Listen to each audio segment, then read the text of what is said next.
Kenapa ada percepatan ya yang didengar 10 November, kenapa hari ini? Nah, saya melihat ini hari jauh lebih hari baik.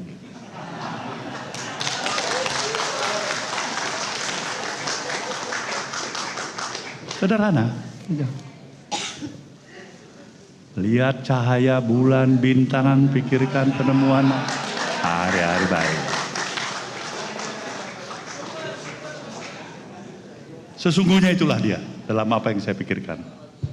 Kemudian dengan segala kerendahan hati saya ingin utarakan pada teman-teman, Nasdem terlalu banyak birokrasinya dalam mengambil keputusan. Kami ingin menitipkan perjalanan bangsa ini ke depan, insya Allah. Jika saudara Rashid Baswedan ini terpilih menjadi presiden nanti, pimpinlah bangsa ini. Bang Surya Paloh yang saya amat hormati, seluruh keluarga besar Nasdem yang saya banggakan. Bismillah, kami terima, kami siap jalan bersama. Assalamualaikum warahmatullahi wabarakatuh.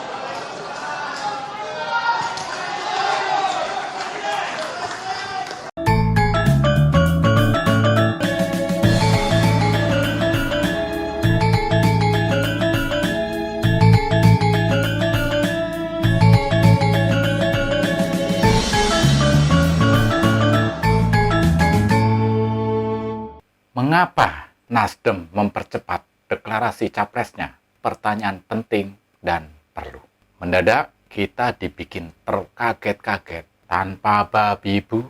Tiba-tiba Nasdem pada hari Senin 3 Oktober 2022 ini mengumumkan capresnya. Banyak pihak dan partai politik dibuat terkaget-kaget. Awal mulanya, pasca Rakernas, Nasdem menentukan pengumuman capresnya pada akhir Desember 2022. Lalu ada perubahan lagi. Pada 7 September 2022, Nasdem mengumumkan capresnya pada 10 November 2022. Tiba-tiba saja, Senin 3 Oktober 2022 mendeklarasikan capresnya. Lebih cepat lagi. Apa hitungan politik Nasdem? Atau apa keuntungan Nasdem mempercepat, bahkan super cepat mendeklarasikan capresnya? Di Pilpres 2019, Nasdem juga melakukan hal yang sama, yaitu mendeklarasikan Jokowi lebih cepat dari partai manapun, 15 November 2017. Dibandingkan PDI Perjuangan sekalipun, Jokowi adalah kadernya PDI Perjuangan. Pendeklarasian Jokowi sebagai capres PDI Perjuangan dilakukan pada tanggal 23 Februari 2018. 3 bulan setelah Nasdem. Jadi apa alasannya yang akan dilakukan oleh Nasdem dalam mempercepat pencapresan ini? Tapi sebelumnya silakan subscribe dan komen di channel Cakil TV ini.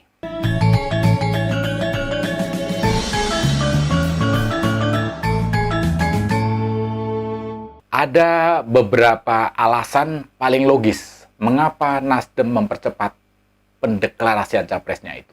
Nasdem sebagai partai politik ingin menunjukkan komitmennya bahwa Nasdem adalah partai yang sangat bersungguh-sungguh dalam menyiapkan calon pemimpin bangsanya. Nasdem menjadi sebuah partai terdepan dalam komitmen berbangsa dan bernegara.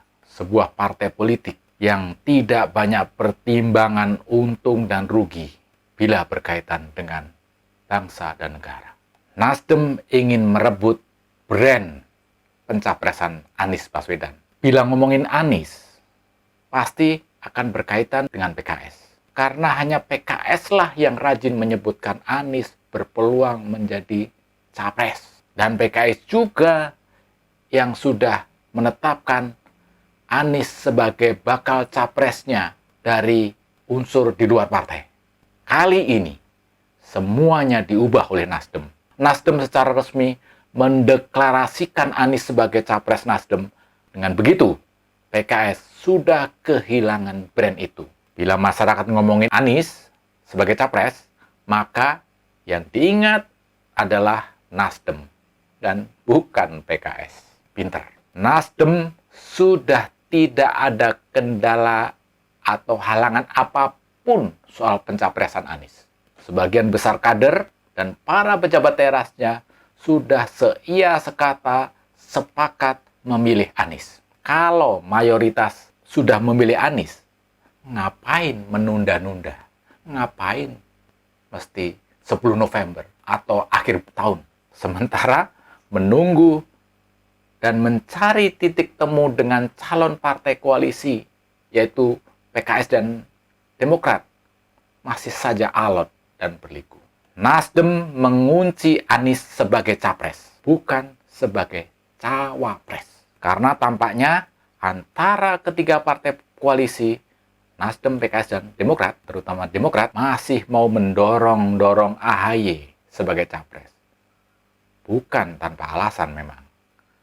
Karena berdasarkan hasil survei di pemilu 2024 nanti, Demokrat berada di 4 besar dengan PD Perjuangan, Gerindra, dan Golkar. Sementara hasil survei juga di bulan Juni 2022, Nasdem berada di bawah ambang batas.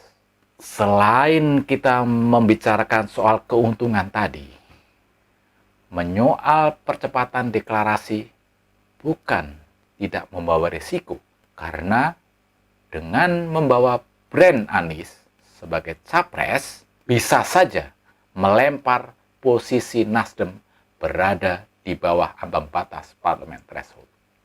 Itu berdasarkan survei. Semua itu bisa saja pertimbangan Nasdem.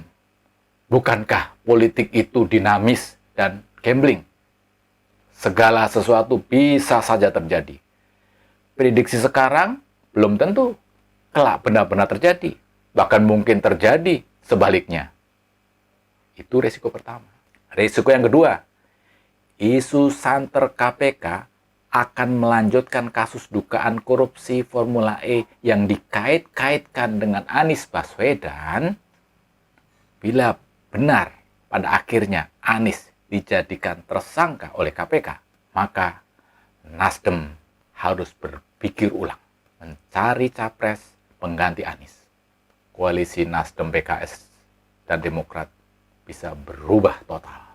Tapi bagi Nasdem, saya yakin kedua risiko itu bukan masalah penting. Karena bagi Nasdem, jatuh dan bangun partai politik adalah bagian dari proses pendewasaan politik.